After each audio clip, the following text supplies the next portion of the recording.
Hartman followed the fall of Alan Wake with his binoculars. When the rider hit the water, he ordered Jack to take the boat to him. The spot was easy to see in the dark, even with all the extra lights in the boat. The flare floated and kept burning even in the water.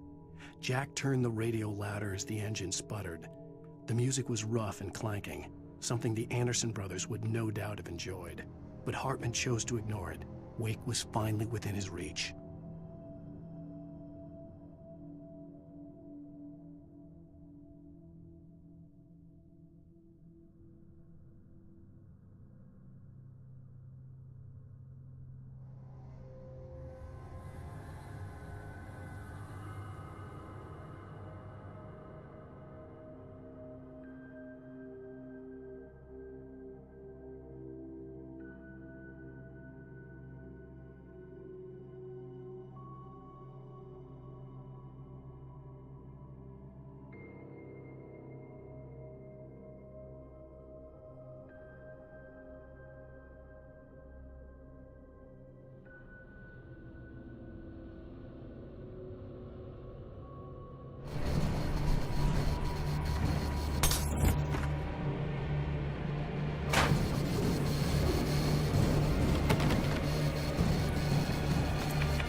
Light to get the possessed bookshelves out of my way.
Hartman knew he was no creator.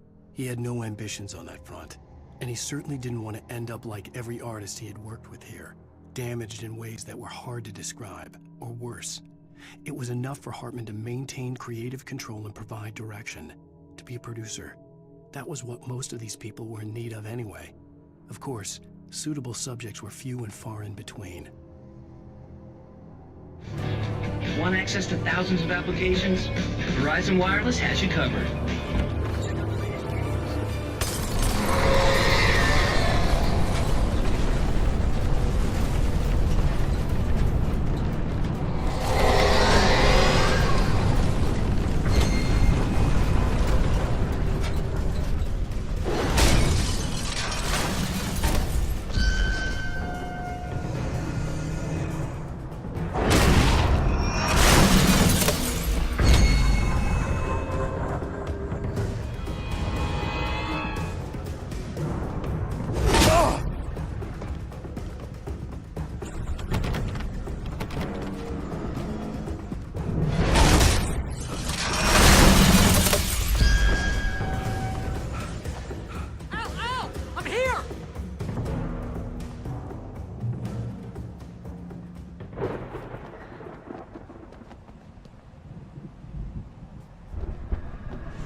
found the car, but the gate's locked. You're gonna have to go through the hedge maze over there.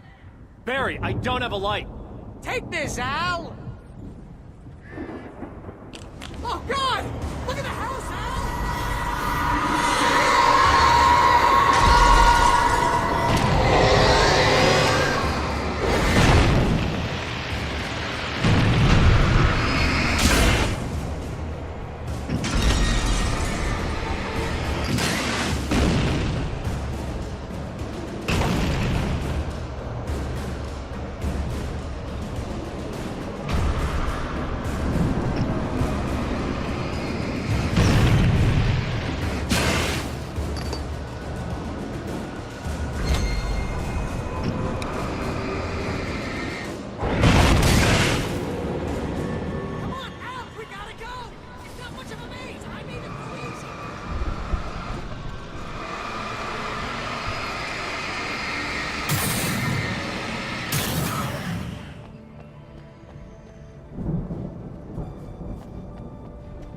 Jeez, Al! The house looks bad! Let's get out of here!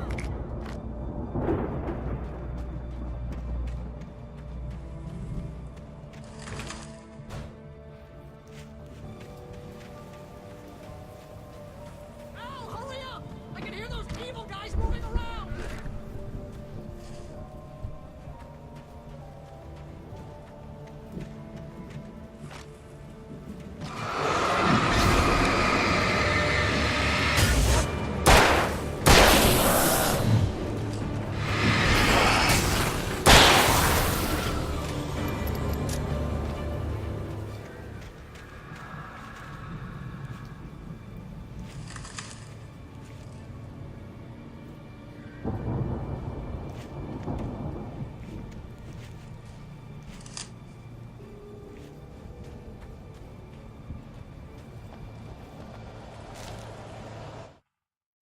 I stared at the Viking paraphernalia that littered the area, surrounding an unlikely centerpiece. A full-size stage complete with an impressive sound system with all the trimmings, including a dragon. It took a special kind of crazy to build something like this in a remote field. When the sky split open with a deafening boom and the music started blasting, it felt strangely appropriate.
Hartman hurried down the corridor. He had disliked leaving Wake when he was surely at his most susceptible to therapy. But this was not an ordinary storm. Wake had been writing, and he had woken something up in the depths of the lake. Now, it was coming for him. Hartman had naturally prepared for a situation like this. The idiot brothers would keep Wake distracted while Hartman double-checked everything, just to be sure.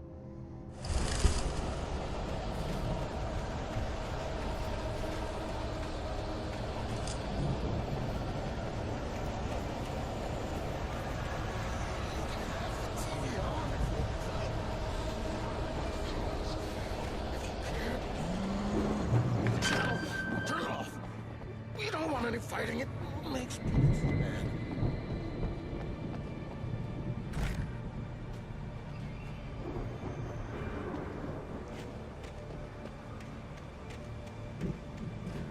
You get 2 barrels in the morning, and then you'll be nice and calm all day long. You get 3 barrels in the evening. Oh, man.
Mott knew that Wake was smarter than him. Wake had more money, a beautiful wife, everything. And Hartman said Wake was important. That made him better than Mott. But Mott was calling the shots now. He'd expected Wake to whimper and grovel, but instead, he seemed willing to fight. Mott knew he'd gotten under Wake's skin. If only Mott actually had his wife. The thought made him shiver.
For the moment, Barry was just glad he had survived the fall. He had been separated from Al, and there was no easy way to climb back up. He told himself he'd be okay in the gloomy forest at night. He would just have to wait for a while for Al to find his way down. Barry turned when he heard the heavy footsteps and saw the movement. The man-shaped shadow lunged at him from the bushes, an axe held high. Barry screamed and threw up his hand. The world exploded.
Hartman watched as Wake's features slackened. The man was bullheaded, no doubt. Even lying on the bed, he'd almost broken Hartman's nose the second time. But with a little time, he could break Wake down, give him proper direction. Wake was easily the most promising subject he'd had. Well, since Tom, really. "Sleep well, Alan," Hartman whispered with a smile. "Let me take care of you." He sniffed hard to clear his throbbing nose, swallowed blood, and barely tasted it.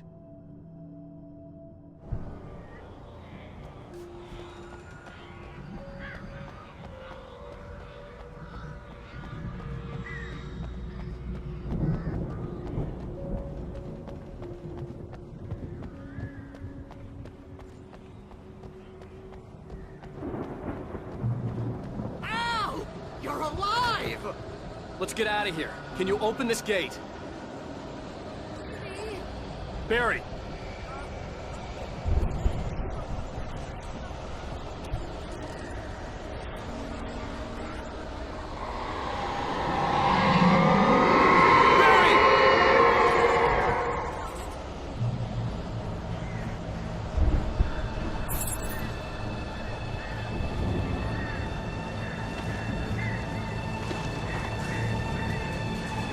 Hurry up, Barry!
Hurry up, Barry!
Please tell me we're headed for the nearest "You're now leaving Bright Falls. Come back soon" sign. We're going to the Anderson farm. I knew you were gonna say something like that. You know what? You owe me big time for this. When this is through, if we make it, I don't care what anybody says, I'm done with darkness. You're gonna buy me a tanning bed as a gift, and I'm gonna live in it.